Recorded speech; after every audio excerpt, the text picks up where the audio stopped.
2020년 21대 총선 4월 2일부터 본격적으로 선거운동에 돌입합니다. 역대 어느 선거보다 혼란스럽다, 정보가 부족하다, 판세가 요동친다, 이런 평가들이 나오고 있는데요. 그래서 전문가 두 분을 모시고 저희가 현재 이번 총선의 쟁점과 향후 전망에 대해서 들어보도록 하겠습니다. 김수민 평론가 그리고 오창석 평론가 나오셨습니다. 안녕하세요. 안녕하세요. 반갑습니다. 예, 반갑습니다. 일단 스튜디오가 굉장히 좀 화사해졌어요. 네. 두 분이 나오시니까. 조명을 좀 키운 것 같아요. 그런가요? 평소에는 어땠길래? 평소에는 우중충했습니다. 일단 저희가 들어왔는데 예. 제가 들어왔는데 그러니까요. 더 너무 우중충. 너무 그 평가절하하지 마시고요. 50대 제가 뭐 나이 많으신 분들은 뭐라고 하는 건 아닌데 굉장히 제 또래에 늙으신 분들이 많이 오셔가지고 굉장히 우중충했어요. 뭐 김우재 교수 뭐 이런 분들 그런데 실명을 또. 예. 어쨌든 두 분이 공통점이 있더라고요. 일단 저희 하식스에서는 두 분이 같이 나오신 건 처음인 것 같아요. 아니요. 지난번에 한번 나왔었네. 한번 작년에 나왔어요. 아, 그랬구나. 10월쯤에. 죄송합니다. 두 분이 공통점이 있는데 두 분이 20대 때 둘 다 정치를 시작하셨다고요. 20대 정치인 맞습니까? 당시에? 지금 말고? 당시에 그렇죠. 한 달 선거 운동하고 예. 한 달 뒤에 은퇴했으니까 굳이 따지면 시작은 시작은 20대가 맞죠. 사실 저는 시작은 창대했는데 끝이 미약했군요. 네, 끝이 너무 빨랐죠. 너무 빨랐구나. 이 시대 진정한 토끼 정치인입니다. 도끼 정치인. 어쨌든 토꼈군요. 그래서 네. 어쨌든 20대 시작을 하셨고 네. 낙선하셨잖아요. 화려하게. 네. 예. 김수민 평론가도 20대 네. 정치를 시작하셨죠. 네, 우리 나이로 29이니까 20대 막바지에 예. 시작을 해서 4년 지방의원을 하고 기초의원을 하고 그만뒀죠. 그렇군요. 그래서 이분들이 상대적으로 정치 평론가 중에서는 젊으신 편에 속합니다. 뭐 워낙 노련하신 분들이 많으니까. 하지만 정치 경력이 만만치 않다는 거. 현실 정치의 쓴맛을 다 봤다는 거. 이런 공통점이 있어요. 오늘 그래서 냉정하고 날카로운 평론을 부탁드리도록 하겠습니다. 자, 먼저 이제 저는 총선이 아직도 선거운동이 시작 안 한지도 몰랐어요, 사실. 정치 문외한입니다, 제가. 아무것도 모르는 사람인데요. 자, 그래도 우리가 또 예측을 해봐야 되겠죠. 먼저 정당 이야기를 좀 해봅시다. 역대급으로 혼란스러운 상황이에요. 일단 39개의 용지, 정당 투표 용지에 명부가 작성이 됐고 48.1cm. 그래서 자동 개표가 안 된답니다. 네. 다 수개표를 해야 되는데 지금 코로나19 사태에 지금 검포요원들 다 와가지고 어떡하려고 지금 이 유례가 없는 이 상황. 일단은 이 상황에 대해서 한번 평론해 주세요. 먼저 누구부터 하실까요? 김수민 평론가님부터 먼저. 예. 당이 많다 이런 이유로 이상한 선거처럼 얘기하는 사람들이 굉장히 많은데요. 그보다 훨씬 더 많은 정당들이 보통 나라에 나와요. 그렇군요. 다른 선진국에서는. 저 같은 무지몽매한 사람들이 그렇게 얘기를 하는군요. 예. 그리고 이제 다른 나라는 이제 정당 투표를 할 때에 그 정당 후보까지도 찍을 수 있기 때문에 예. 투표용지 더 크다고 봐야 되겠죠. 그렇군요. 예, 그래서 이게 이상한 일이 아니고 준연동형 비례대표제하고는 상관이 없다. 그 정당들은 어떻게 생각하는지 모르겠는데 예, 예. 3%를 넘어야 비례대표 의석을 받는 거 똑같거든요. 그렇죠. 봉쇄 예. 조항이 있잖아요. 그렇습니다. 3%가 낮아져가지고 뭐 더 나온 것도 아니고 그렇기 때문에 선거제도 바뀐 거하고는 별 상관이 없는데 그 정당들은 뭐 거기에 기대를 걸었는지 그건 제가 잘 모르겠습니다만 그렇게 많이 나온 거는 문제가 없다. 그 자체로는 문제가 없다는 것을 말씀드립니다. 그렇군요. 어쨌든 많이 나온 것과 연동형 비례대표제의 직접적 상관관계는 없지만은 뭔가 희망을 가지고 기대를 품고 한번 나와본 정당도 있고 나오려고 하다가 못 나온 정당도 있어요. 예전에 결혼미래당 결혼정보업체에서 만들어 그 당은 결국 안 나왔어요 이번에. 뭐 그래서 하다 보니까 견적이 안 나오니까 발 빼신 분도 있고 하여간 그렇습니다. 오창석 평론가는 어떻게 생각하세요? 저도 언젠가는 한번 만나게 될 명부가 아니었나. 그렇군요. 그렇게 생각을 하고 사실은 예. 이제 정당이 많으면 많을수록 좋다는 생각을 예전부터 했었거든요. 예. 결국은 뭐 미국도 양당제라고 하지만 미국에도 공산당이라든지 우리 샌더스 알고 있지만 샌더스 버몬트 주의 사회주의당인가요? 예. 그 정당에 속했다가 전국 정당이 아니라서 결국 무소속으로 분류가 되는 예. 그런 현상이 있기 때문에 언젠가는 이렇게 정당이 많은 걸 경험해보게 될 수밖에 없는 상황인데 다만 안타까운 거는 이제 판단력을 기울일 수 있는 상황이 좀 안 돼서 좀 아쉽다는 거죠. 그러니까 정당이 많이 나왔으면은 분명히 정책도 많이 다를 거고 구성원도 다를 것이고 거기에 대해서 여러 가지 이야기를 들어봐야 되는데 그 이야기를 들어볼 수 있는 시간 그리고 재원 사항이 좀 안 됐다. 그것이 좀 아쉽습니다. 네. 그렇군요. 사실 정당 간의 차별성이라는 것을 우리가 잘 몰라요. 그러니까 기존의 정당들이 있고 거기에서 이렇게 비슷하게 뭔가가 나오겠지 말은 하지만은 미래한국당과 더불어시민당이 무슨 주장을 하는지에 대해서 우리는 아무도 모릅니다. 심지어 그 정당에 계신 분들도 사실 모를 거예요. 이 정당의 정강 정책이 무엇인지. 그렇게 보면은 좀 아쉬운 부분이 분명히 있는 것 같습니다. 알겠습니다. 이거는 뒤에 잠깐 더 얘기를 해보고요. 자, 이제 판세가 요동친다고 해야 되나요? 김종인 이분의 직함을 뭐로 해야 될지 모르겠는데 김종인 이분이 미래통합당에 들어갔습니다. 그래서 2012년과 2016년에 이어서 다시 왔다 갔다 하는 그런 상황이에요. 이게 판세에 어떤 영향을 미칠까요? 먼저 우리 오창석 평론가부터 좀 말씀해 주시죠. 이번 선거에서 과연 영향을 미칠 수 있을까? 지난번만큼 영향력을 미칠 수 있을까? 그런 생각이 좀 드는데 저는 그래도 김종인 지금 선대본부장이 가장 영향력이 컸던 적은 2012년이라고 봅니다. 2012년이요? 네, 2012년에 들어가서 그때 뭐 이준석 최고위원 그 당시 또 발탁이 돼서 새누리당 창당과 뭐 이 네. 과정에 많이 개입을 한 거죠, 그러니까. 네, 맞습니다. 예. 그리고 그때는 뭐 지금 거의 의원 활동을 거의 활동하지 않는 이상돈 교수라든지 여러 가지 사람들이 이제 들어가서 그 당시 진보적인 이야기들을 많이 했습니다. 맞아요. 그게 이제 보수가 포용하면서 큰 유효 포인트를 남겼다 저는 생각을 하고 사실 2016년은 저도 지금 거리에서 봤지 않습니까? 출마할 때.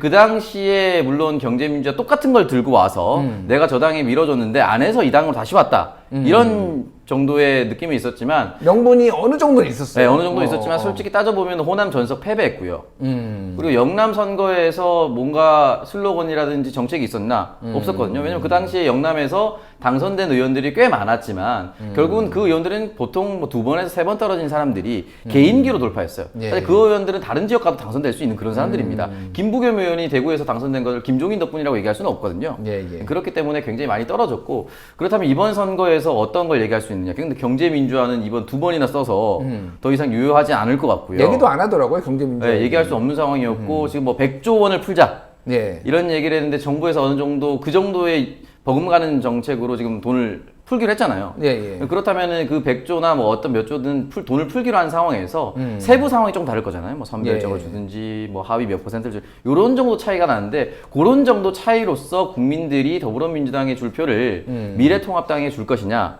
그렇진 않을 거라고 저는 생각을 하거든요. 그래서 변별력이 없는 싸움이 됐고 김종인 본부장이 과연 지금으로서 뭘 할 수 있을지 좀 미지수입니다. 뭔가 그 출사표라고 해야 되나요? 뭔가를 하면서 100조 원 얘기를 하면서 했는데 이렇게 100조 원 뭐 바꿔서 국가 재정을 바꿔야 됩니다. 그래서 정권은 심판하러 왔습니다. 이렇게 하는데 뭔가 수미상과 이제 안 맞는 듯한 느낌을 제가 받았어요. 그거를 출사표를 읽으면서. 그래서 이분이 진짜 뭔가 스텝이 꼬이셨나? 개인적으로는 좀 그 느낌이 들긴 했습니다. 우리 김수민 평론가는 어떻게 보세요? 김종인 선대위원장? 킹메이커라고 얘기를 하는데 킹메이커가 아니고 이제 왕위 즉위식 하기 전에 축하연 같은 거 할 때 줄에 비슷합니다. 그러니까 어차피 왕이 되는 사람의 그 행사에 줄 했던 것이고 음식으로 치면 이제 토핑 정도 해당했던 거죠. 근데 만만한 건 아닙니다. 토핑에 따라서 맛이 다를 수가 있거든요. 파인애플 하와이안 피자와 이거 완전히 달라요. 마가리타 피자는 완전 다릅니다. 저 같은 경우는 찜닭집 갔다 다 먹고 난 다음에 치즈 토핑이 있다는 걸 알고 후회를 하거나 뭐 그랬던 적은 있기 때문에 그 정도의 역할을 할 것인데 저는 이제 그 요번에 발표한 코로나 관련 재정 정책을 봤을 때 저거를 시간이 그렇게 길지 않았을 텐데 혼자서 준비를 해온 걸 봤을 때는 뭐 어느 정도 준비는 된 사람이구나 싶었고 이건 있어요. 그러니까 미래통합당으로서는 지금 다 그냥 후보들은 지역구에서 선거운동에 매진하고 그다음 지역구에서 미래통합당 색채를 부각시키지 않고 인물선거, 지역선거를 하는 게 좋을 거고요. 중앙선거를 김종인 씨 혼자 해도 상관은 없겠다. 그러니까. 예, 저는 미래통합당의 가장 큰 그 스스로 큰 걸림돌이 되고 있는 게 황교안 대표라고 보거든요. 아, 황교안 대표가 네, 저는 황교안 대표는 선거 준비하는 과정에서 대표직을 사퇴했었어야 합니다. 저는 그게 더 맞다고 봐요. 자기 식구들 공천 챙기기에는 그렇게 하면 안 되겠지만 왜냐하면 황교안이라는 색채 때문에 미래통합당 외연 확장이 안 되고 있는 측면이 있었거든요. 그거를 덮어줄 수 있는 역할은 어느 정도 김종인 전 대표가 가능하지 않을까 싶습니다. 어쨌든 뭐 이전 선거만큼 크게 뭔가 뭐 그것도 별로 크지 않다라고 우리 김수민 평론가 보셨지만은 그 정도의 뭐 결과적인 성과 뭐 일당을 만들고 뭐 이런 거는 못하더라도 토핑 역할 살짝 단맛을 쓴맛을 단맛으로 바꾸는 약간 그 정도 역할을 할 수 있다. 그러면은 그 단도직입적으로 여쭤볼게요.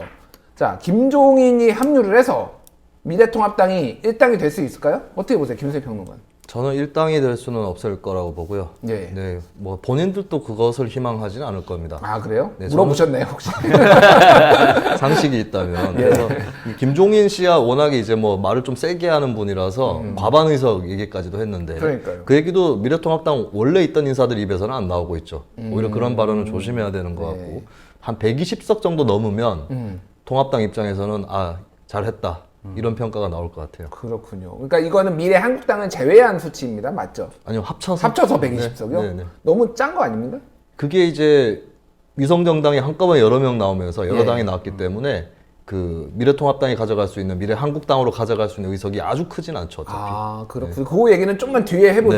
네. 저는 그 개별로 그렇게 말씀하신 줄 알았더니 어쨌든 자, 어떻게 보세요? 일당 될 수 있을까요? 미래통합당? 저는 일당은 좀 어렵지 않을까. 일당은 좀 어렵지 않을까라는 생각이 들고, 그나마 다행인 것은 어쨌든 저도 동의하는 부분은 황교안 리스크를 좀 제거했다. 그 부분에 있어서 사실 지금 따지고 보면 2016년 더불어민주당도 문재인 대표가 사퇴하고 예. 비대위원장으로 넘겨주고 나중에 비대위원장 소리 들으니까 그냥 대표로 불러달라. 예. 이렇게까지 김종인 대표가 그 당시에 얘기를 했었거든요. 그러니까 황교안 리스크를 지운 거는 맞는데 결과적으로 아직 곳곳에 리스크들이 남아있거든요. 예. 황교안 대표가 선대본부장을 김종인 대표한테 넘겨주기만 했지 본인의 입을 닫은 건 아니거든요. 분명히 어디 가서 중요 요소에 발언을 남길 거란 말이죠. 예. 과연 그 부분에 있어서 김종인 대표가 묻고 갈 수 있을지 그걸 좀 따져봐야 될 것 같고, 지금 어쨌든 반전의 카드가 딱히 보이지는 않기 때문에 예. 더 이상 추락하는 걸 막을 수는 있다. 그 정도 생각합니다. 그렇군요. 어쨌든 김종인 변수에 대해서 두 분 다 그 정도까지 강하진 않을 것이다라고 얘기를 했습니다. 어쨌든 뭐 좀 지켜보도록 하고요. 여당 얘기를 좀 해볼게요. 여당 일단은 야당에서도 물론 야권 성향의 여러 보수 진영에서도 여러 위성 정당이나 뭐 비슷한 정당들이 나왔는데 여당은 확실하게 1, 2당 원투펀치 같은 느낌이 들어요. 야당하고는 좀 다릅니다. 뭐 우리공화당이나 뭐 친박신당하고 다른 느낌인데, 자, 열린민주당과 더불어시민당 이 비율을 보면은 최근 여론조사를 보면은 더불어시민당이 한 27, 8% 그리고 열린민주당이 11% 정도. 그래서 한 7대 3? 이 정도로 보면 될 것 같아요. 7대 3 정도로. 이 비율이 계속 갈 거라고 보시나요? 오창석 평론가는 어떻게 보세요? 이게 지금 약간 어떻게 보면 열린민주당 돌풍이에요. 네, 저도 예. 돌풍이라고 생각을 하고, 이게 그대로 간다 하더라도 저 비율의 차이만큼 의석수가 차이 나진 않을 것이다. 그게 무슨 말이냐면 예. 의석수는 차이는 더 좁혀질 수도 있다. 왜 그런가요? 왜냐하면 열린민주당 같은 경우는 사실은 인물 면면을 보고 강하게 투쟁하는 사람들, 적극적인 투표층이 나가서 투표를 할 거란 말이죠. 그러니까 지금 전화 받고 그냥 투표 안 나갈 수 있는 사람이 더불어시민당에 그냥 지지 의사만 표현할 수 있지만 예. 열린민주당 같은 경우는 정말 원내에서 자기 마음대로 만들었거든요. 물론 민주당과 함께 갈 거라고 계속 얘기를 하고 예. 그렇게 할 거라고 저는 생각을 하지만 그럼에도 불구하고 조금 더 적극적인 투표층이 있기 때문에 예. 열린민주당의 의석수 획득이 조금 유리할 것이다. 그리고 사실 지금 더불어시민당 같은 경우는 약간의 보증금 비례정당이 돼가지고 한 10석 정도는 당선이 돼야 네. 그 뒤에 민주당 본 후보가 당선이 되거든요. 그러니까요. 그러니까 내가 선택하지 않은 후보들 또는 내가 모르는 후보들을 당선시켜야 그 다음부터 당선이 되기 때문에 본인이 투표하는데 좀 의미를 좀 잃진 않을까 좀 우려스럽긴 합니다. 물론 결과적으로는 뭐 더불어시민당이 더 많이 가져갈 수도 있다고 봅니다. 지금 시뮬레이션을 해보면은 저 상황을 만약에 시뮬레이션을 해보면은 원래 처음에 더불어시민당을 만들 때는 17번까지 당선권이라고 봤는데 지금은 그게 좀 땡겨졌어요. 한 14번? 네. 뭐 이런 얘기들이 나와요. 그러면 실제 민주당에서는 한 7명을 내세웠지만은 3-4명밖에 못 되는 거고. 그러니까 지금 민주당이 열린민주당과 더불어민주당이 열린민주당과 선을 긋는 이유가 아무래도 그런 다급함 때문이라고 볼 수가 있을까요? 네, 그럴 수밖에 없죠. 비례가 사실은 47석이 있지 않습니까? 예. 50% 얻으면은 23.5고, 그다음에 25% 얻으면 11.75인데, 그러면 25% 얻는다고 가정하면 12석 반올림해서, 12석이면 민주당 보는 뭐 2명 정도밖에 되지 않거든요. 예. 그러니까 다른 극단적인 이제 비율로만 따졌을 때. 그렇기 때문에 지금 민주당의 본 후보를 많이 당선시키기 위해서라도, 열린민주당과의 강한 선긋기, 그리고 민주당. 근데 사실은 열린민주당 지지율이 안 나오든 잘 나오든 선거기는 당연히 하는 게 맞다고 저는 보고요. 네, 그렇기 때문에 앞으로도 더불어시민당으로 몰아달라 이 이야기를 많이 할 겁니다. 네. 그렇군요. 알겠습니다. 자, 김수인 평론가는 어떻게 보세요? 지금 일종의 돌풍인데 열린민주당 계속 끝까지 이렇게 네. 나올 것 같나요? 열린민주당과 더불어시민당 간의 표차는 계속 줄어들 거예요. 줄어든다고요? 네, 알려지면 알려질수록 이제 민주당 열성 지지층은 결집을 할 텐데 예. 예, 어디 근데 쪽에 결집을 한다? 열린민주당 쪽으로. 열린민주당 쪽으로요? 예, 그렇기 때문에 오. 격차가 줄어드는 거고요. 근데 이제 열린민주당을 좀 도박꾼에 비유를 하면은 예.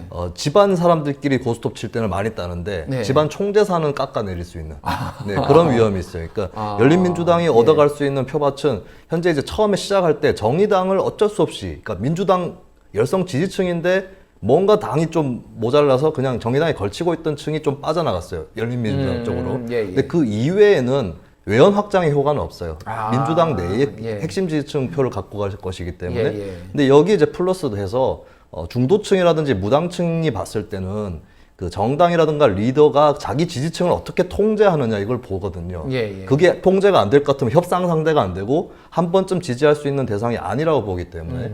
근데 이제 더불어시민당이 열린민주당한테 속수무책으로 밀리는 모습을 보여준다면 더불어시민당 표는 거기 더해서 또 마이너스가 일어날 거다. 그런 측면에서는 두 당의 지지도는 편차는 굉장히 좁혀질 것이고 뭐 극단적인 상황에서 열린민주당이 더 많이 나올 수도 있겠죠. 그렇게까지 보세요? 네. 그렇군요.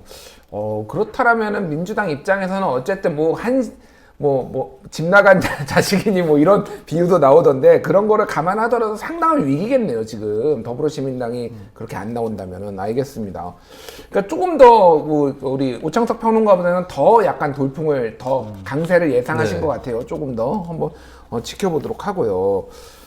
자, 코로나 사태가 총선에 영향을 미칠지 안 미칠지 이거가 조금 그 평론가분들마다 조금 다르더라고요. 어떤 평론가는 이거는 별로 큰 변수 아니다라고 하시는 분들도 있고 투표율에 영향을 미쳐서 큰 변수가 될 것이다 하시는 분들도 있고 일단 김수인 평론가부터 말씀해 주시죠. 어떻게 보세요? 코로나19. 저는 큰 영향을 끼치지 않을 거다라고 봅니다. 않을 거다. 예, 예. 코로나를 가지고 이제 정부가 잘했느냐 못했느냐 하면은 이제 원래 평소에 잘했다고 생각하는 분들은 잘했다. 평소에 못했다고 생각했던 분들은 못했다인데 거기 플러스 지금 어쨌든 정부가 국난을 극복하고 있으니 힘을 실어줘야 된다. 이 정도로 이런 조사가 나오는 거고 코로나에 그러면 누가 투표를 하러 갈 것이며 누구는 안 할 것인가.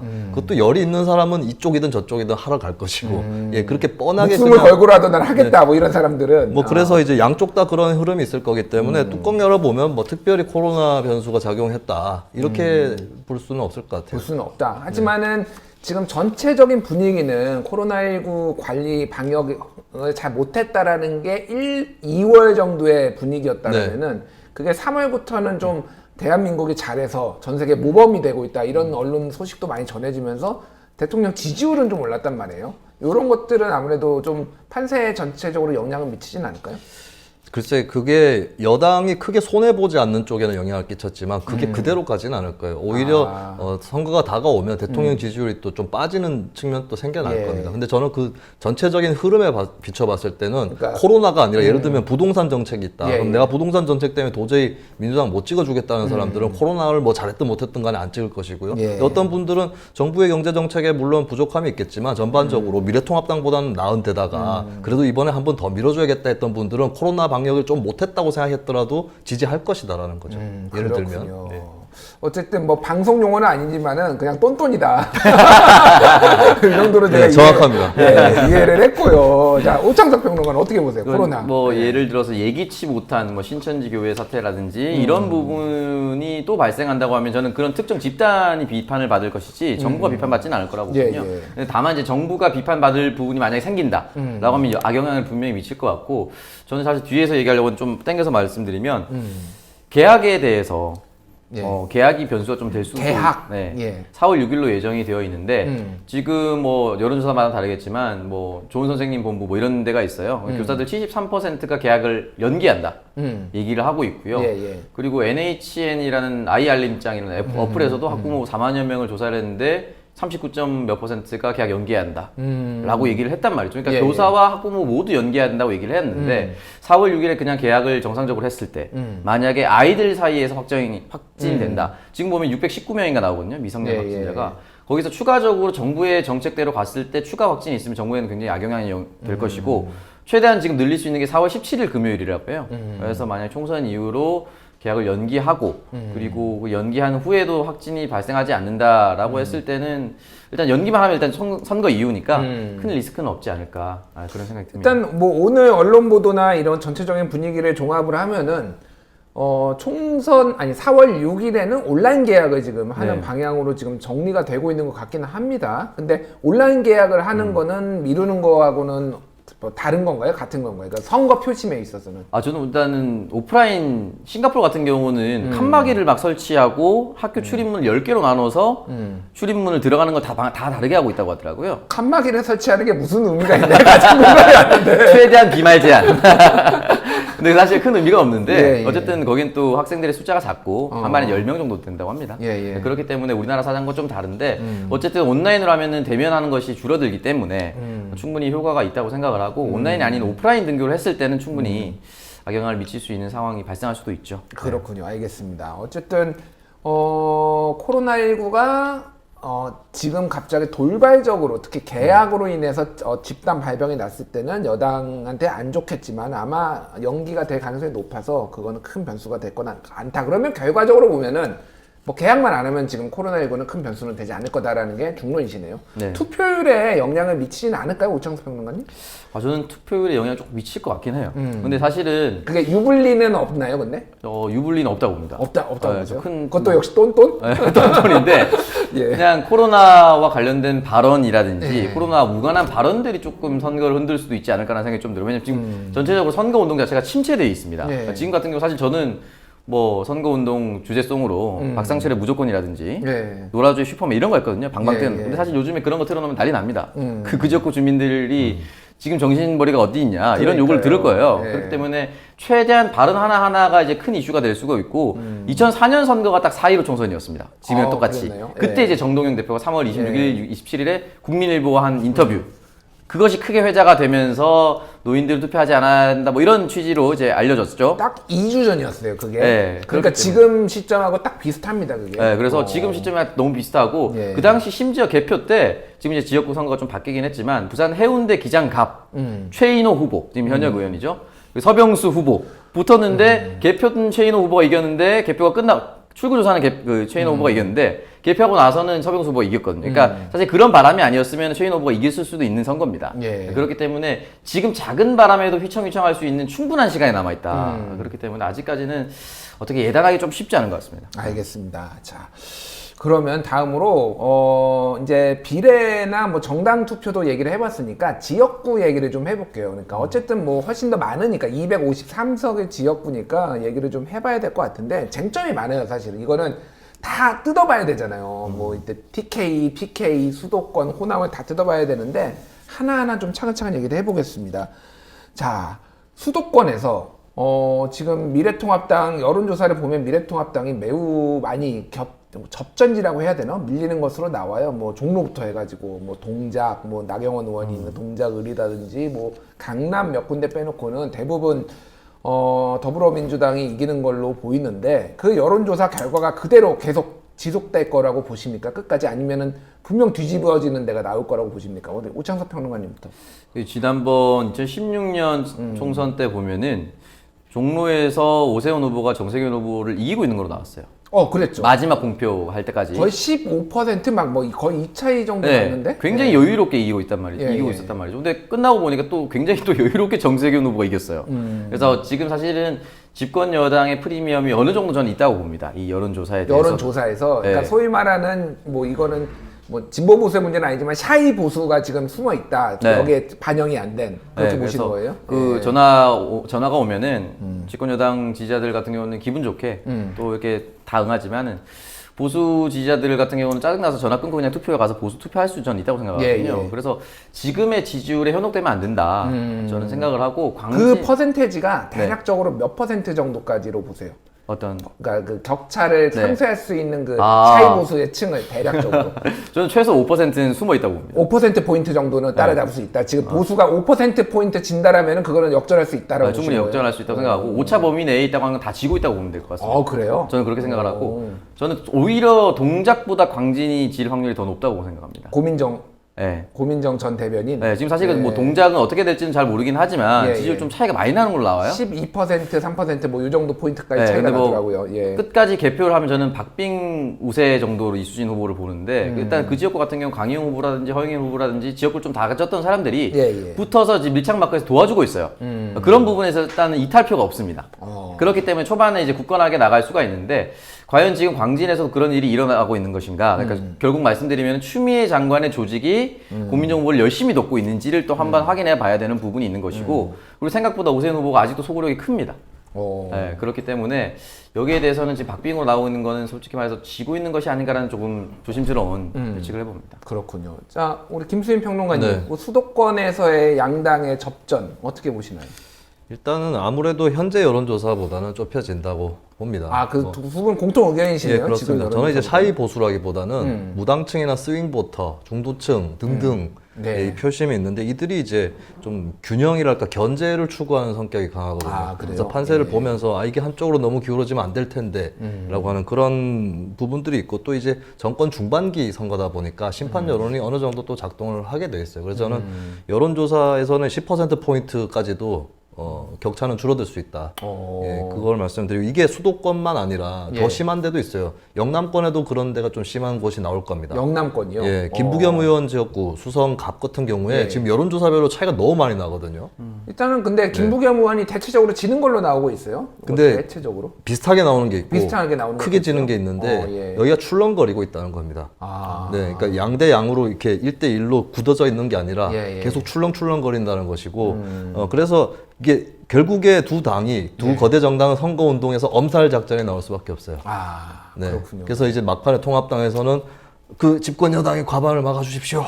이렇게 나오고 이제 민주당에서는 지금 하다가 통합당 일당되게 생겼다. 이렇게 엄살 작전이 나올 거예요. 거꾸로 오만한 발언이라든지 이런 것들이 나올 때는 이제 좀 막판으로 며칠 안 남았더라도 예. 얼마든지 표밭이 좀 5% 10% 정도는 옮겨 다닐 수 있다. 예, 그렇게 전망을 합니다.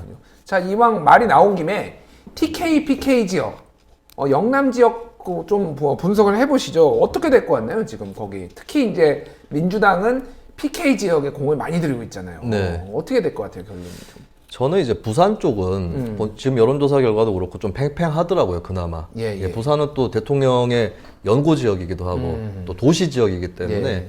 부산은 조금 달리 봐야 될 것 같습니다. 근데 경남, 경북, 대구 이쪽은 예. 4년 전에 비해서도 민주당한테는 좀 힘든 선거가 되었다. 힘든 선거가 왜냐하면 되었다. 이제 예. 정권 견제라든지 심판 이런 것들이 어느 정도 내가 그러면 그쪽으로 힘을 실어줬을 때 표가 돼야 움직이는 성격이 있거든요. 근데 영남 지역은 언제든지 그렇게 할 수 있는 지역이라서 예. 예, 좀 쉽게 움직이는 그런 측면이 있는 것이고 그리고 저는 이제 아까 열린민주당 얘기 나왔는데 예. 예, 그것이 이제 더불어시민당의 외연 확장에 도움이 안 될 거다라고 말씀을 드렸는데 예. 이게 중도층이라든지 영남 지역에서 뭐 민주당하고 통합당을 선택적으로 지지할 수 있는 층 사이에서는 그렇게 좋게 보이지는 않을 거예요. 아, 그렇군요. 예, 그런 의미에서 예. 이제 좀 김두관이나 김부겸 좀 위태롭다 저는 그렇게 보고 있습니다. 위태롭다. 양산을이죠, 저기 네. 김두관 의원이. 그러니까 그런 후보들이 당선이 됐을 때는 2016년 같은 경우는 야당이었거든요, 민주당이. 예, 예. 그래서 저기 좀 몇 개 빼줘도 된다. 박근혜 정권도 좀 견제 받아야 되지 않겠느냐. 그럴 때가 있었고 또 그렇게 그 당시에는 몇 가지 학습 효과 때문에 민주당이 그렇게 튀지 않는 선거운동을 하고 있었거든요. 그러면서 무난하고 조용하게 당선이 됐는데 예. 이번에는 이제 좀 그 튀는 행보들 같은 경우는 아무래도 악영향을 끼칠 수가 있습니다. 그렇군요. 우리 오창사 평론가님 어떻게 보세요? 영남, TK, PK. 저는 이제 TK 같은 경우는 사실상 정말 어렵지 않을까. 이번 선거가. 민주당이? 네, 민주당이 정말 어렵지 정말 않을까라는 어렵다. 생각이 예, 들고 예. PK 같은 경우는 지금 사실 현역이 6석인데 윤준호 후보 같은 경우는 2018년 지방선거와 함께 보궐선거로 들어왔어요. 예. 그 당시 판이 누가 나가도 왠지 민주당이 당선될 수 있을 것 같은 그런 분위기였습니다. 그리고 지금 실제로 그 당시에 부산에서 최초의 민주당 계열 구청장, 민주당 계열 시의원 등장했거든요. 그러니까 처음 다 당선됐어요. 그러니까 네. 그 판 자체가 다 완전히 휩쓸리는 판이기 때문에 윤준호 후보가 수성하기 좀 어렵다고 보면 나머지 원래 그냥 2016년 때 처음 당선 때는 5명 이 중에서도 이제 김혜영 후보 같은 경우도 그 지역에 지금 똑같은데요. 예. 그 지역 연제구에 김희정 장관과 이주환 후보가 세게 붙었습니다. 예비경선을. 그래서 그 당시에 이주환 후보가 지고 나서 적극적으로 돕지 않았다는 세간의 평을 많이 받았습니다. 느껴질 정도로. 예. 그렇게 세게 붙고 이탈하면서 그 표가 김혜영 후보에 넘어가면서 이제 김혜영 후보가 당선될 수 있었던 이변이라고 많이 얘기를 했어요. 네, 그때. 원동력이 됐었거든요. 예, 예. 그렇다면 이 지역 빼고 내석은 저는 그대로 가져올 가능성이 높다. 그러니까 전재수, 최인호, 김영춘, 박재호. 특히나 박재호 의원 같은 경우는 남구 가불이 있었는데 예. 가장 보수 색채가 지나다는 동네가 남구 가불로 가버리고요. 예. 그리고 경성대, 부경대가 있는 대학가 지역이 갑자기 이제 남구 을로 편입이 되어버렸습니다. 거기도 여파가 있군요, 지금. 큰 여파가 있죠. 그리고 또 이현주 후보에 대한 반감이 또 지역에서 좀 크고 예, 예. 또 남구의 박재호 의원이 트램이란 걸 전국에서 최초로 이제 시행을 했는데 이게 원래 남구 갑에서 종점이 끝났거든요. 예. 근데 편입이 되면서 전부 남구 을만 가게 돼 있어요. 이게 좀 사실은 전 그게 지역구에서 되게 민감한데요, 그거. 네, 그래서 남구 을에는 박재호 의원 같은 경우는 지난번보다 오히려 좀 더 쉽게 승리할 수 있지 않을까. 그렇다면 나머지 선거가 어떻게 되느냐인데 그 말씀하셨던 김두관 의원과 북강설의 최지은 후보의 역량이 좀 중요할 거라고 생각을 해요. 사실 이 지역이 맞닿아 있는데 예. 양산이 보수 색채가 진하다고 하면서 되게 특이한 게 뭐냐면 북강서을이 제가 살고 있던 본가가 있습니다. 네. 근데 이거 다 신도시예요. 공단이나 이런 것이 하나도 없습니다. 모두 아파트촌이에요. 젊은 분들이 많이 계신가요, 그러면? 근데 이렇게 간과할 수 있는데 제가 그 지역에 산 지가 20년이 됐어요. 예. 20년이 됐고 제가 고등학교 때 이사 갔거든요. 20년이 돼서 그렇다면 양산 신도시에 누가 사느냐? 제 친구들이 삽니다. 여기에 이제 북강서을의 본가를 두고 있는 예. 30대 초중반의 사람들이 신혼부부로 양산으로 이사를 갔어요. 오히려 북강서울은 조금 더 보수화가 될 가능성이 높고 양산이 오히려 젊어졌습니다. 근데 여기에서 어떤 시너지를 내느냐에 따라서 저는 두 석 다 가져올 수도 있다. 그렇게 조심스럽게 예측해 봅니다. 알겠습니다. 이제 마지막으로 요 판세 하나만 더 여쭤. 저도 궁금해서 자 호남 어떻게 될까요? 민생당 얼마나 살아남을지 완전 궁금해요. 특히 박지원 의원 살아남을지 못 살아남을지 궁금한데 우리 오창석 평론가 먼저 어떻게 보세요? 저는 이거 되게 조심스러운 민생당 지지자분들 굉장히 기분 나빠하실 거라는 전멸하지 않을까라는 생각이 전멸한다. 네, 저는 박지원 의원도 떨어진다고 보세요? 네, 지금 박지원- 여론조사도 지금 안 좋게 나오더라고요. 네, 여론조사도 너무 안 좋게 나오고 네.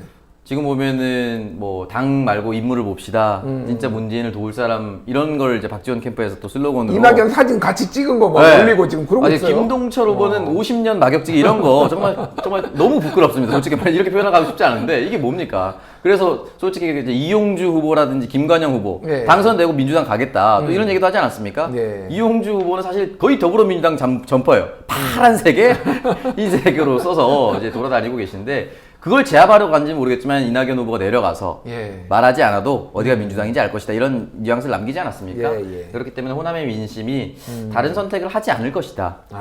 왜냐면 지금 예. 호남에서 배출한 사람이 지금 대선 지지율 1위거든요. 예. 그 사람과 함께 가지 않을까. 이낙연 선대위원장의 마음은 네. 당연히 뭐 당적도 그렇고 마음도 민주당이 있으니까 민주당 네. 후보 찍을 것이다라고 보셨고 네. 김수현 평론가 어떻게 보세요? 네. 호남. 호남 민생당 전멸은 저하고 같은 의견이고. 예, 그러니까 이번 선거가 예. 2016년에 나타났던 그 구도가 다시 해제되고 해제되고 예전에 오히려 2012년에 가까운 양당 체제로 복구가 되는 상황이거든요. 그러니까 지역 구도도 마찬가지로 예전으로 돌아갑니다. 그렇군요. 예, 그 민생당 의원을 굳이 찍어야 될 이유들을 만들지 못했어요. 오히려 아니 민주당 후보가 따로 있는데 자기들도 민주당인 것처럼 그렇게 선거운동 할 바에야 지난 4년 동안의 시간에 우리가 왜 따로 나와 있는지 그 부분을 설명을 제대로 하는 그런 모습을 보였어야 되는데 지금 굉장히 굴욕적인 선거운동을 하고 있거든요. 그러게요. 그래서 저는 이제 뭐 박지원 누구야 정동영 이런 중진들도 이제 거의 전멸할 천정배, 것이라고 뭐, 보고요. 예. 천정배 의원은 조금 모르겠긴 한데 비교적 예. 양양자 의원하고 붙었죠. 예, 예. 천정배 의원. 그리고 이제 그나마 이제 무소속 의원들이 있어요. 바른미래당이나 뭐 국민의당 출신의 무소속 의원 몇 명은 되지 않을까. 예, 완전 민주당의 석권은 아니고 예, 몇 군데 이제 구멍만 좀 뚫리지 않을까. 그 정도로 호남 판세를 봅니다. 저 그 한 군데만 말씀드리면 예, 남원 임실순창 예. 이제 이강래 민주당 후보와 예, 예. 무소속 이용호 후보가 이용호 후보 네, 어제 맞붙는데 사회적 거리두기 하라고 이낙연 저지당했어요.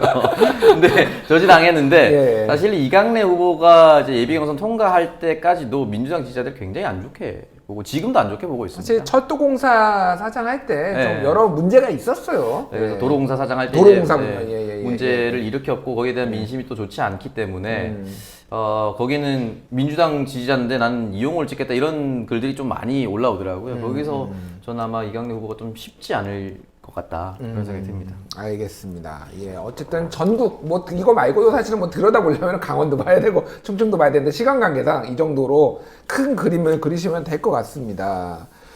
예, 뭘 해야 되나요? 뭐 거의 다 한 것 같은데. 자,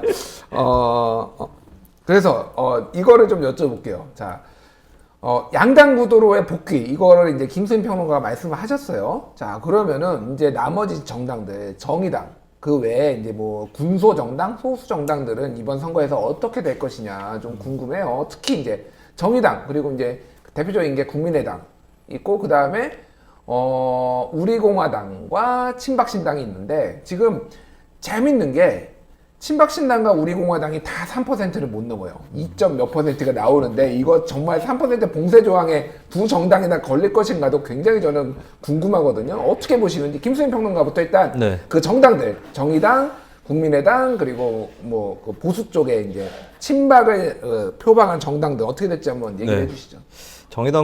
정의당은 그 최근에 약간 양면 현상이 있는데 예. 그 열린민주당이 창당이 되면서 정의당에 이제 소극적으로 지지하던 예. 뭐 친문 성향의 그쪽이 좀 빠져나가고 있고 이제 조국 사태 때 이후로 잃어버렸던 층들은 조금 돌아가는 기미는 있어요. 이게 좀 여론조사를 아직 못 믿겠는 게 이제 뭐 어디는 6% 나오고 어디는 15% 나오고 이러고 있거든요. 그러게요. 예. 이게 아직 출렁출렁거리고 있기 때문에 정의당 하게 날렸다. 예. 라는 것을 말씀을 근데 저거 드리고 지금 싶어요. 화면에 나오는 거는 정당 지지도인데 네. 비례정당 지지도가 또 있는데 그거는 저거보다는 4.3%만 높게 지금 나오네요. 네. 그러니까 리얼미터에서 나온 거. 정의당, 예. 국민의당 양쪽에게 다 적용될 수 있는 얘기인데 이제 지금 뭐 위성정당은 빼고 뭐 이렇게 얘기하시는 분들이 있는데 예. 이게 또 당들이 잘해줘야 또 그 붐도 같이 일어나는 거거든요. 그러게요. 예, 본인들이 어떻게 하느냐에 따라서 그걸 또 받아 안을 수 있기 때문에 정의당, 국민의당은 좀 출렁출렁 할 수 있는 여지는 많이 남아있다라고 보여지고요. 예. 이게 팁인데 진짜 이걸 돈 받고 해줘야 되는데 정의당과 국민의당 지지율을 올릴 수 있는 방법은 정의당은 민주당의 각을 세워야 되고요. 예. 국민의당은 통합당의 각을 세워야 됩니다. 근데 지금 거꾸로 해왔어요, 두 당 다. 그렇군요. 네, 그거를 선거 막판까지 할 수 있느냐에 많이 달렸다고 봅니다. 예. 국민의당이 이제 자꾸 중도 실용 얘기하는데 문재인 정부 지금 네. 뭐 공격하고 있잖아요. 문재인 정부 심판하겠다고. 국민들 대다수가 봤을 때는 예. 보수 쪽으로 좀 더 기울어진 것 같다라는 생각이 들거든요. 그러니까 민주당을 지지했다가 예. 실망해서 빠져나가는 층들 중에서 그렇게 진보는 아닌 사람들은 국민의당을 능히 지지할 수 있었어요. 예. 근데 국민의당 스스로가 오른쪽으로 발을 그렇게 옮겨놓고는 중도 실용이라고 얘기한들 소용이 없는 거죠. 일단 국민의당이 왜 통합당이 정부 견제를 잘못하고 있느냐, 저런 야당이 있기 때문에 정부도 나아질 수 없다, 이런 메시지를 가해야 올라갈 것이다라고 보고요. 그렇군요. 친박신당, 우리공화당은 둘 다 3% 안 나올 것이다. 안 나온다고 보세요? 예. 이건 예전부터 제가 이제 주변에 예. 언론인들하고도 우리공화당 3% 안 나온다. 웃기지 마라. 둘이 홍문종하고 네. 조원진이 합치고 있을 당시에도 안 나온다고 네, 보셨어요? 그렇습니다. 이미 이제 그쪽 흐름은 통합당으로 다 수렴이 됐고, 예. 네, 그쪽에 진짜로 그 태극기 부대의 마스코트는 조원진이 아니라 김진태거든요. 김진태. 조원진이 거기서 2입니다. 넘버 2예요. 넘버 그래서 네, 김진태를 보더만 넘버 3가 홍문종인가요, 그러면? 홍문종은 3 안에 못 들어갑니다. 네. 그렇군요. 그러면 정광훈인가요, 그러면? 그런데 저는 재밌는 거는 예. 이름 때문에 예. 친박신당이 더 나오지 않을까, 우리공화당보다. 실제 지금 리얼미터 여론조사 보면은 네. 친박신당이 더 나왔어요. 그렇죠. 그러니까 우리공화당은 게다가 한번 당명 바꿨잖아요. 또 네네. 김문수 전 지사하고 합치면서 자유공화당 됐다가 막 그러니까 그렇죠. 사람들이 헷갈려하는 것 투표 같아요. 용지에 우리공화당이 좀 위에 있고 원내 정당 2석이죠. 근데 친박신당도 1석이 있기 때문에 두 당 간의 거리가 멀지 않거든요. 그럼 시선을 이렇게 내리다가 우리공화당까지만 딱 끊어지는 시선은 있을 수 없잖아요. 과학적으로. 그러니까요. 예, 밑에 친박신당이 조금 들어올 거라고요. 예. 그럼 친박 쪽에 손이 가지 않을까. 저 밑에 네. 친박연대도 있지 않나요? 거기는 이제 원외 정당이라서 원외 정당. 거기까지는 시선이 안 거기까지는 갈 시선이 안 겁니다. 간다. 48.1cm이기 때문에 그래서 저는 굳이 내기를 한번 해보고 싶어요. 친박신당이 더 나올 거다. 우리 친박신당이 더 공화당보다는. 나올 거다. 네네. 뭐 내기할까요, 우리? 뭐 저녁 한번 내기할까요? 아니, 다른 여기서 의견을 만들어주는 레모네이드 원샷하기예요. 레모네이드 원자타기. 여러분의 좋네요. 침을 1리터로 만들어 드립니다. 그거 있을 때 그래. 제가 들어오기 전에 레모네이드를 한 잔씩 마시고 왔는데 제작진에서 이거 대접할 때 회심의 미소로 대접을 하시더라고요. 까나리 액젓 주시는 줄 알았어요. 자, 표정이. 징벌입니다 이거는. 자, 레모네이드 원샷타기. 자, 네. 오차석 평론가님은 어떻게 보세요? 일단 세 가지 정의당, 네. 국민의당 그리고 그 친박 신당 계열들. 그래서 정의당 지지율 저도 너무 엎치락뒤치락이라 해서 좀 예상하기 좀 어렵긴 한데 예. 어쨌든 지난번보단 적게 나올 수밖에 없지 않을까라는 생각 좀 조심스럽게. 지난번에 7.23%인가 7.32% 그 정도 나왔습니다. 나왔어요. 예. 그 정도 나왔는데 지금 어떤 곳에 가면은 막 3%대도 있고요. 오늘 박원석 의원이 이제 자신 SNS에 올린 건 뭐 11%도 비례정당 지지율이 그렇게까지 올라. 너무 엎치락뒤치락 심해요. 근데 그러게요. 결국은 예. 결국 민주당에서 약간 정의당을 챙겨줘야 한다라는 입장으로 지역구 민주당, 비례 정의당 하던 사람들이 열린우리당의 등장으로 정의당의 발걸음을 완전히 돌렸단 말이죠. 그래서 열린민주당에도. 열린민주당으로 가면서 정의당으로 갈 것이 이제 많이 줄어들었다. 그래서 결국은 정의당 코어층이 얼마나 나와서 투표를 할 것인가가 중요한데 그렇다면 역시 정의당이 정의당 코어 지지층에 소구력 있는 얘기를 해야 된다. 근데 지금 정책적으로 어떤 이야기를 할 수 있을지 좀 잘 모르겠어요. 솔직히 말씀드려서. 예. 근데 그런 부분에 있어서 일단은 정의당 원래부터 좋아했었던 분들, 계속해서 정의당만 찍어오셨던 분들, 민주당 후보가 있더라도 정의당 후보가 지더라도 지역구에 정의당 후보를 찍었던 이런 사람들이 투표장에 얼마나 나오느냐 이런 게 중요할 것 같고, 그래서 저는 이쯤 되면 박근혜 대통령이 또 편지를 한 번 더 써야 되지 않나. 그러게요. 대신 뭐라고 했죠? 저번에 유영아 변호사가 저기 무슨 연구소인가 거기 나가가지고 이상한 얘기 했는데. 편지 한 번 쓰면 친박신당 그래도 한 3%는 되지 않을까. 넘을 거라고 보세요? 못 넘을 거라고 보세요? 편지 쓰면 편지 쓰면은 넘을 수 있다. 진위 논란이 있어요. 정말 그거 아니야. 가짜 아니냐 지금. 안과수에 보내야 되죠. 예, 그래서 뭐 해야 되는데 편지 쓰면은 좀 3% 넘을 수 있을 거라고 생각하고 예. 다만 편지 안 쓰더라도 친박신당과 우리공화당 2.9씩 가져가면 예. 미래통합당에는 타격을 주겠죠. 타격이 크죠 그러면은. 네, 그래서 2.9씩 나오면은 미래통합당 굉장히 뼈 아플 수 있다. 그런 생각이 듭니다. 그렇군요. 예, 실제 의석수는 가져가지 못하더라도 범보수 측면에서는 큰 타격이 있을 수 있다. 자, 친박신당과 우리공화당 중에 둘 네. 중에 어느 게 높을 거라고 보세요? 근데 여기 지금 약간 현혹돼가지고 설득당했어요. 완벽히 설득당해가지고. 저는 지금. 우리공화당에 걸겠습니다. 아 그래요? 그러면 전통이 있지. 친박신당 급주된 신당 가지고 어떻게 지금 우리공화당이 지금 몇 년을 버텨왔는데요 지금. 저도 그러면 우리공화당으로. 우리공화당, 자 친박신당. 네, 급주해서- 선거는 바람이에요. 예. 급조하는 게 차라리 더 나을 때가 있습니다. 급조하는 게 나은 게 네, 있습니다. 네. 자 원샷을 하는 걸로 레모네이드 먹고 토해도 저희가 책임지지 않습니다. 예, 제가 두 분 평론가님한테 키워드 이번 총선에 키워드 3개씩을 좀 뽑아달라고 말씀을 드렸어요.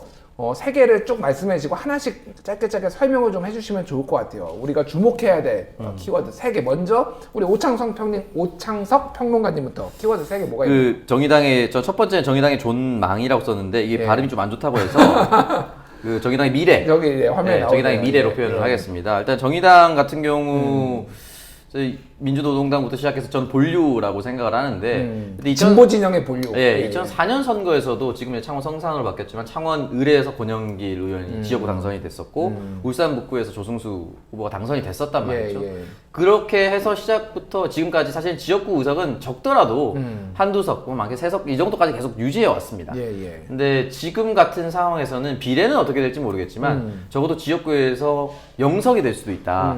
왜냐면 지금 고양갑의 심상정 후보가 3등하고 있고 이정미 후보도 지금 인천 연수에 3등하고 있고 추혜선 후보와 박원석 후보는 한 자리대입니다. 아 그렇군요. 그리고 지금 창원 성산 여영구 후보 단일화하자고 했는데 그때 결국 손석현 후보가 단일화 안 해줬죠. 예. 어쨌든 민주당 후보 또 나왔고 그냥 민주당 후보도 나왔어요.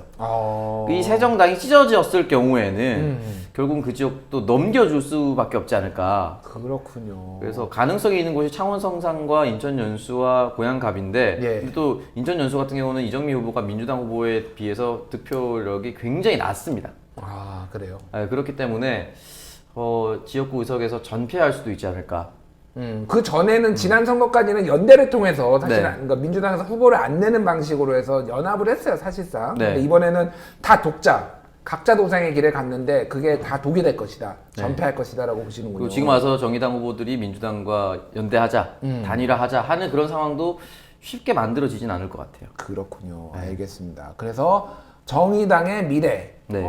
어떻게 될지 불투명하다라는 게 첫 번째 키워드였고 두 번째 아까 전에 간단히 언급하셨는데 총선 계약이죠 계약. 네. 계약 이후에 확진자가 얼마나 나오는지 이게 좀 염려된다라고 말씀하셨어요. 네네. 이 계약 이후 확진이 만약에 이제 오프라인을 강행을 해서 한 명의 미성년자라도 확진이 나온다라고 했을 때는 사실은 그 확진된 환자의 부모만 분노하는 것이 아니라 모든 학부모들이 분노할 수밖에 없거든요. 그렇기 때문에 이거는 한 명의 확진자라도 나오면 안 좋은 상황으로 전개될 가능성이 있기 때문에 계약을 연기하든지 온라인으로 하든지, 물론 이건 전 선거 때문에 말씀드리는 것이 아닙니다. 왜냐하면 또 면역력이 약한 미성년자들은 또 심각한 상황으로 전개가 될 수도 있기 때문에 아이들의 안전을 위해서라도 계약을 연기하는 것이 옳지 않을까 그런 생각이 좀 듭니다. 네. 그리고 세 번째 재난수당, 뭐 재난기본소득, 뭐라고 부르는 아이가 이 재난 그 긴급 지원금에 대한 평가인데 일단 발표가 났어요. 지금 하위 70%의 네. 4인 가구 기준 100만 100만 원. 원이니까 3인 가족 가족이면은 뭐 70 몇만 원 뭐 이런 식으로 이제 차등 지급을 한다는 건데 이거에 대해서 평가가 어떻게 바뀔 거라고, 그러니까 다양할 거라고 보시는 건가요, 지금? 일단은 이 재난수당에 저는 민주당의 상수라고 생각해요. 민주당. 네, 민주당의 상수. 왜냐면은 일단 김종인 대표도 100조 얘기를 했고 예. 안철수 대표도 재난수당 해야 된다고 얘기를 했어요. 이러면 정의당도 얘기를 했고 그렇기 때문에 모든 정당이 얘기를 했고 결국 지급은 정부에서 하는 거거든요. 그렇기 때문에 집권 여당에게 굉장히 유리한 평가로 돌아가지 않을까. 그리고 해서 이런 걸 지급한다고 했을 때 사실 경제가 심리가 또 많이 작용을 하잖아요. 돈이 돌 거라는 기대가 또 들면은 또 집권 여당한테는 조금 더 유리하지 않을까 그런 생각 좀 듭니다. 그렇군요. 알겠습니다. 자, 세 가지 키워드 뽑아 주셨고요. 김수민 평론가님, 세 가지 어떤 거 뽑으셨습니까? 세 가지를 뭐 좀 묶어서 좀 말씀을 드릴게요. 예. 네, 유성 괴뢰 정당이라고, 괴뢰는 꼭두각시를 얘기하는 건데 뭐 그렇게 표현해도 맞을 것 같아요. 그러니까 지금 이 준연동형 비례대표제라는 게 독일, 뉴질랜드 이쪽에 이제 대표적으로 실시를 하는 나라인데 그 나라에서 어떤 정당도 위성 정당을 내지 않습니다. 이게 선관위에서 허락을 해준 것 자체가 좀 미스터리한 일인 것이고, 이 부분이 이제 어떻게 작용을 할 거냐, 아니 그냥 유권자들이 환멸을 느껴서 투표소를 안 가게 만들 것인지, 아니면 뭐 정당 투표라도 좀 어떻게 해보자 이렇게 될 것인지 좀 관건이 될 것 같고, 그리고 이제 아까 투표용지가 긴 것이 준연동형 때문이다라는 말이 막 떠돌아다니잖아요. 마찬가지의 그 현상이 일어날 수 있는 게, 아니 거대 양당은 그 위성정당 내서 많이 가져간다며 그럼 굳이 내가 찍어줄 필요 없겠지, 이런 말도 같이 돌아다닐 수 있다. 그런 측면에서 좀 정당 투표 차원에서는 그나마 남은 변수가 될 것 같고, 저는 이것 때문에 그 정책 선거는 안 해도 되지 않을까. 왜냐하면 정책 공약 선거는 그 정체성을 표현하는 거거든요. 근데 이렇게 반칙 꼼수 행위를 해버리면 굳이 일단 우리가 정책을 몰라요. 무슨 정당이 무슨 정책을 냈는지 아무도 모릅니다. 일단 예전에 한 2달 전에 전 국민 무료 와이파이만 제가 기억을 하고 있어요. 그거 외에는 지금 기억에 남은 게 하나도 없습니다. 그리고 두 번째 제가 처벌 투표라는 표현을 했는데, 저는 위성정당 논란이 지역구에서는 별로 적용이 안 될 걸로 보여요. 지역구는 완전 평정됐어요. 1대1 구도로, 양당 구도로 평정이 됐기 때문에 어쨌든 유권자들이 시간이 지나면 지날수록 1번 아니면 2번을 택할 것이고, 누가 더 밉냐, 그걸로 이제 막판에 결정이 되나. 언제나 안 그랬냐고 얘기할 수 있는데, 그래도 의외로 지난 선거 때만 해도 그 야권 단일화가 안 됐지만 국민의당이나 정의당을 찍는 유권자는 제법 있었거든요. 근데 이번에는 그것도 별로 없을 것이다. 전 지역구에 걸쳐서 거의 1, 2번 위주의 투표가 될 거고, 어떤 지향, 포지티브한 투표보다는 그 차원에서의 처벌 투표가 이루어질 거다라고 봐요.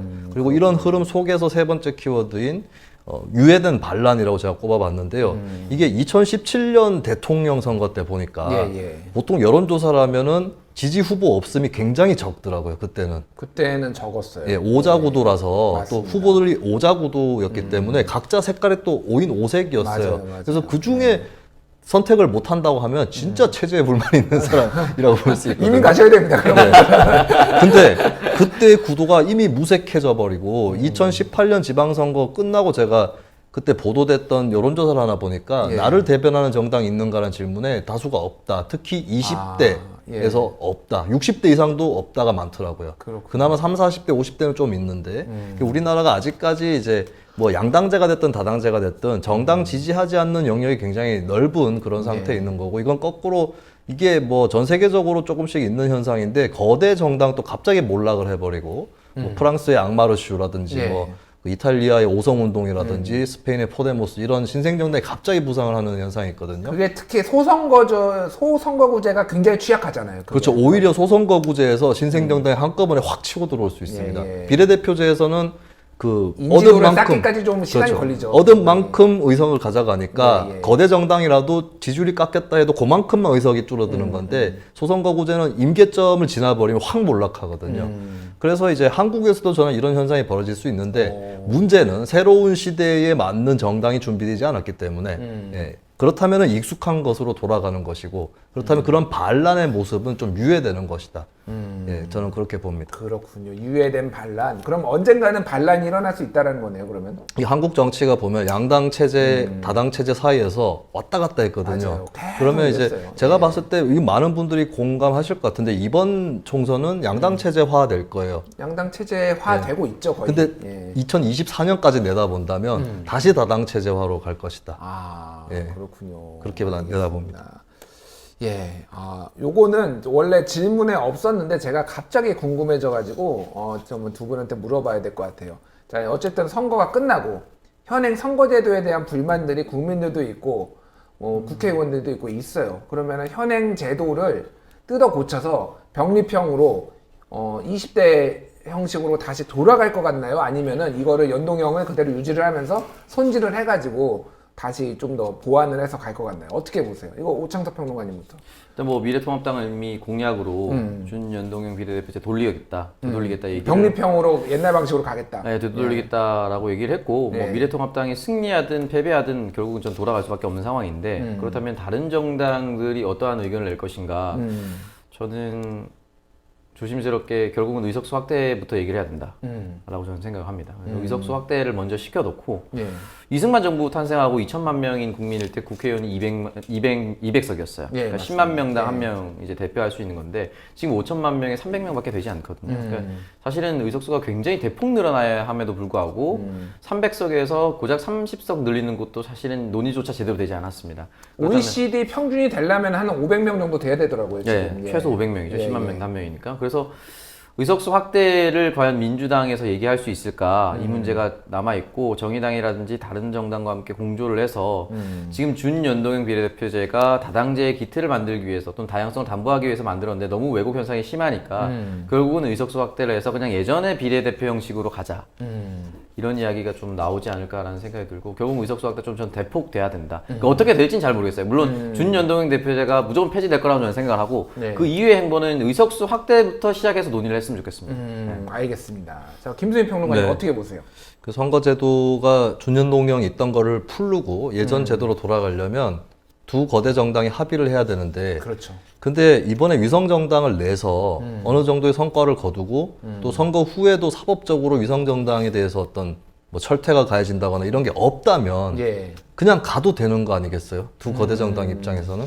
네. 그래서 합의가 안 돼서 또다시 다음 총선까지도 이대로 맞이할 수도 있다. 아, 그렇게 보세요? 네, 선거제도 요번에 바꾸는 것도 굉장히 어렵게 바꿨는데 어렵게 바꿨죠. 또 바꾸기도 굉장히 어려울 것이에요. 예. 예, 그래서 이 2020년 총선에서 있었던 이것이 또다시 반복이 될 정도로 변동이 없을 수 있겠다는 생각을 합니다. 그렇군요. 알겠습니다. 이거는 어떻게 될지 몰라요. 저도 궁금해서 여쭤본 네. 건데 저도 한번 지켜보도록 하겠습니다. 다 같이 한번 지켜보면서 아 내가 저렇게 얘기했구나 저렇게 넘어했구나를 반성을 하는 시간을 아, 저 잊어버리려고. 네. 알겠습니다. 자 마지막으로 총선 다음 날 미리 보는 헤드라인 다음 날 신문 일면에 물론 이게 조선일보가 다르고 한겨레가 다르고 다 다르겠지만 어쨌든 그냥 본인의 가상의 언론사 사주라고 생각하시고 자 가상의 헤드라인 김수민 평론가부터 먼저. 네, 저는 민주당 제1당 지켰지만 또다시 여소야돼.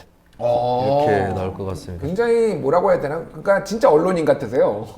아주 네, 노멀하게. 그럴싸하게 써야죠. 그 단독 과반이라는 게 쉽지가 않아요. 이게 미국하고 한국이 또 다른 부분이라서 예.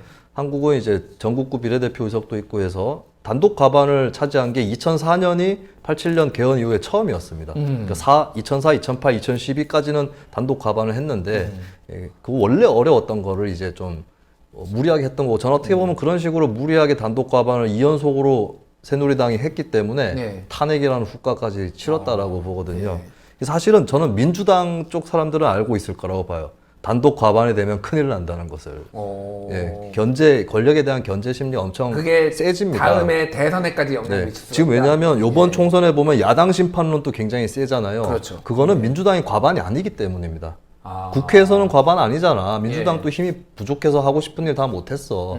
이런 심리가 있는 건데 과반을 넘겨버리면 이제 더 이상은 봐주지 않는다라는 것이 이 열린우리당도 그렇고 새누리당도 그랬거든요. 그래서 뭐 그렇다고 일부러 민주당이 과반 안 먹으려고 선거 때 실수를 한다거나 그건 아니고 국민 여론이나 이런 것들을 이제 전체적으로 조화시킨 결과가 이렇게 나올 거고 그 저는 분명히 조중동은 저 중에서 여소야대 쪽에 더 방점을 둔 그런 헤드라인을 만들어낼 거고 황금 분할 뭐 이런 얘기도 나올 수도 있어요. 그렇군요. 근데 황금 분할이라고 해서 뭐 당황하실 필요는 없을 것 같고 그거는 어차피 한 정당이 과반을 갖는 거는 힘든 구조이기 때문에 뭐 그 정도의 결과가 나오지 않을까 싶고 또 뭐 한 소제목으로 뭐 국민의당 정의당 중에 한 곳 이상이 뭐 부진하게 가지고 굉장히 떨어지면 이제 뭐 제3당은 많이 퇴조했다 이런 게 더 덧붙일 수도 있겠죠. 자, 야대의 그 야에 그러면은 더불어 열린민주당은 안 들어가는 거죠, 저기서 야라고 넣는 거죠. 넣는 거고요. 네네.